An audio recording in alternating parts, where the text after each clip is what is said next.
Агуу баялаг түүхтэй нүүдэлчин Монгол ард түмний минь философ Ур ухаан амьдралын туршлагаар бүтсэн уран тансаг хийц. Өвөг дээдсийн минь мэрэгэн хурц ухаанаар бүтсэн чамин тансаг хэрэглээ.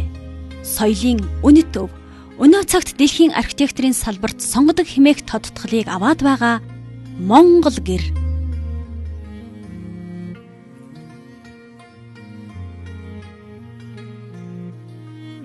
Сайн байцгаана уу эрхэм үзэгчдээ. Нууц биш нууц нэвтрүүлэг энэ өдрийн танд амар амгалан айлтхан ээлжид дугаараараа мэдчилж байна. Бид энэ дугаараа үн Монгол гэрийн үйлдвэрээс танд бэлтгэн хүргэхээр боллоо. Таны оюуныг энэ цэгт урьж байна.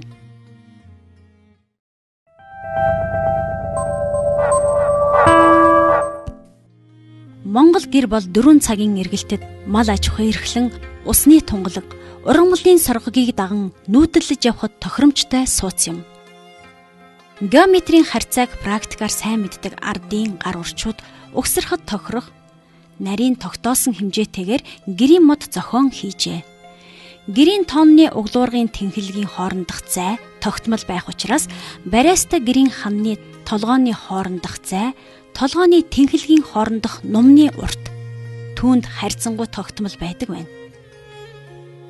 Ер нь гэрийн голчийг тонны голчид уньны уртыг тонны радуст багны өндрийг хаалганы өндөрт харьцуулсан харьцаагаар гэрийн хэлбэрийг зохицуулдаг.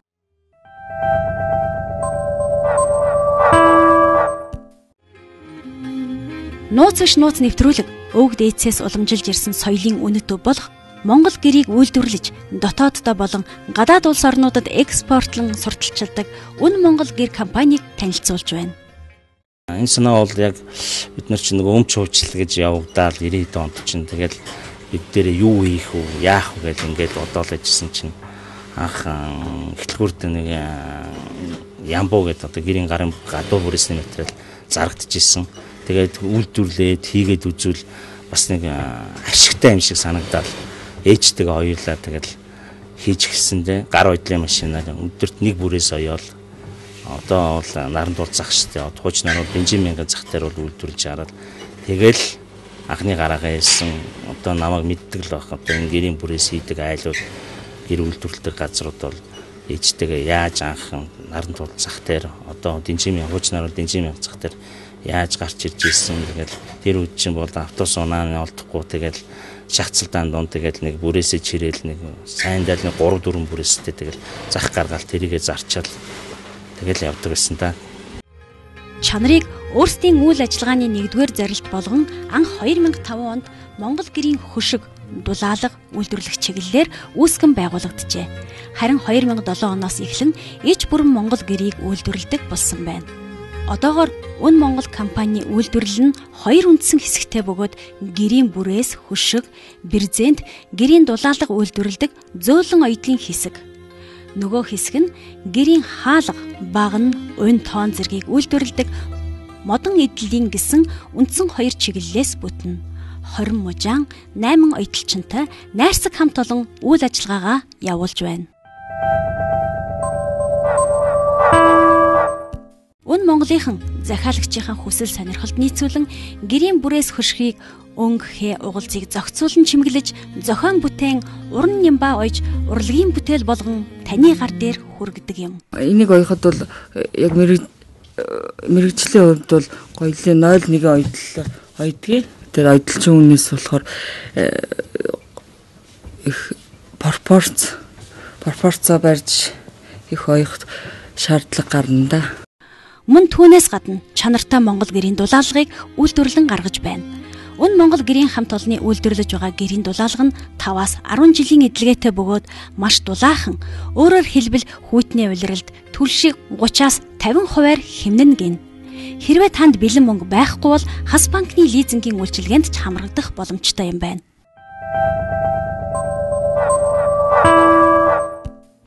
Үн Монгол гэр компани Монгол гэрийн модон эдлэл үйлдвэрлэх цех. Гэрийн модон хэсэг нь тоон, унь, хан, хаалга, үүд зэрэг байна. Монгол гэрийн том багыг ханаар нь хэмжээл хийгээд дундаж айлын гэр нь 4 хантай байна. Модон идэл хийх цех нь мөн үндсэн 2 хэсэгтэй. Нэг нь тэгш шулуун хэмээр хийгддэг хаалга үүд зэргийг хийдэг. Жишээ нь одоо эхлээд хөрөөн дээр ороод дараа нь болон чи баригч харуул гэдэг одоо бямба харуул тэр юм хашлахтай харуул дараа нь яг жигд нэг бүх модыг нэг жигд гаргадаг 99 ус хавчаар харуул гэж тэр юм. Тэрний дараа орсны дараа энэ тэгшлэгч хөрөөгээд үзүүр тэгшлэгч хөрөө энд ороод дараа нь тэр фризер гоёо татна углуурга 90 углуураа татна. Ингээд нийтдээ 5 дамжлага яваад бэлэн болно. Сүүлийн яг өнөө өөрийн гарын угсаргаа эхлээд хамгийн сүүлд 6 дахь угсаргаа хийгээд дуусна да.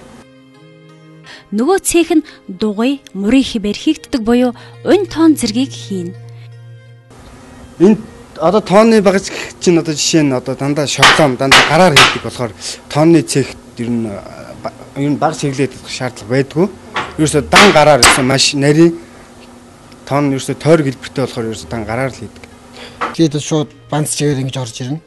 Тэрийг бид нэр энэ ч автраад 7-гийн мантар доотлуулуур нь доод 5 хүрдийн 7-гийн манзар хийдэг байхгүй. Тэгээд тэрийг углуурдаад одоо хуучин анханасаа л тоон углууртаа ирсэн. Тэрийг улам чанаржуулж углуурд шийдээ. Тэгээд хүрдийн бас зузаа энэ орц ихтэй бүр зузаа энэ 7-гийн манзар хийдэг байхгүй. Тэрийг тэгээд углуурдаа ингээд ялгаагүй даагийн ч гэсэндээ 7-гийн манзар хийдэг. Тэгж хийдэг. Багны чихнэ бас ижлэхэн 7-гийн манзар хийгээл албаа мал тавхрын тархины илүү зузаан гэж байна. Хаалга тооноо дан хуш модоор хийх бөгөөд унь ханаа хар модоор хийдэг юм байна. Үн Монгол гэр компани авьяаслаг мужаанууд чанарыг эрхэм болгон ажилдаг.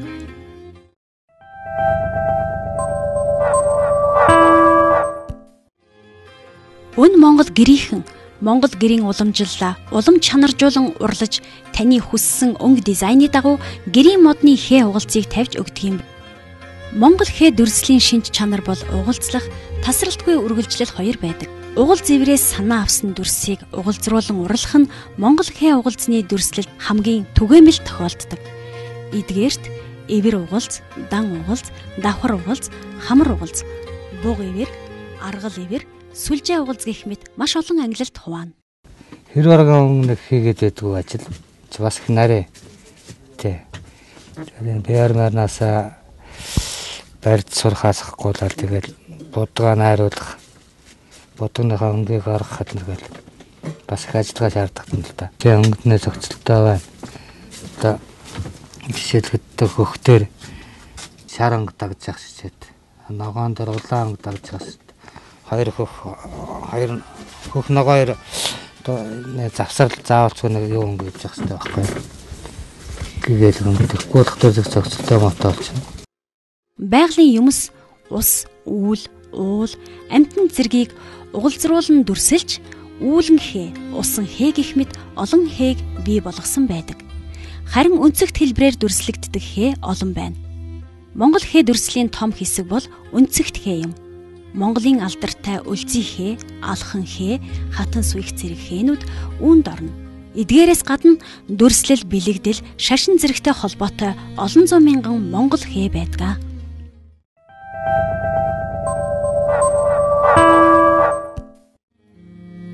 Үн Монгол гэр компанийн үйлдвэрлэсэн гэрээ Герман, Франц, Солонгос, Голланд зэрэг оронд экспортлдог. Хамгийн том нь 32 хантай гэрийг үйлдвэрлэж байсан байна.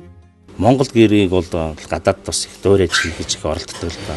Бүрээд ч юм уу те манагаас мужаан гуугаал ирээлдэг улсуудын гуугаал тэгэд модтой газар юм чинь хийгээл бас өөрсдөө зах зээл дээр одоо энэ дэлхийн гэрийн зах зээл гэж тодорхой хэмжээний зах зээл байна шүү дээ. Тийшүүд нэвтрхийг боддог. Түүнчлэн Америкууд бас янз бүрийн дуурай амил загваруудыг дугуй хэлбэртэй хамттай тийм гэрүүд хийсэн байдаг л да. Харамсалтай нь Монгол улсаас нэгэн ийм одоо бодлого баримтлаад манай компани яаж чадах вэ? Төрөөс тийм бодлого баримтлаа Монгол гэрээ патентжуулах асуудлыг бол ярихгүй бол цаашдаа тэгэл казак гэр гэж патентжуулчаал өөр монголууд Монгол гэрийг патентжуулж бид нэр юутайгаа үлдв те. Монгол гэрийн агуу ухаан, соёлын өв уламжлаа дээдэлж, дэлгэрүүлэн хөгжүүлж, сурталчлан хөгжүүлэх эрхэм зорилго өвөртлөн ажиллаж байна. Сайн үйлс бүхэн дэлгэрэх болтугай.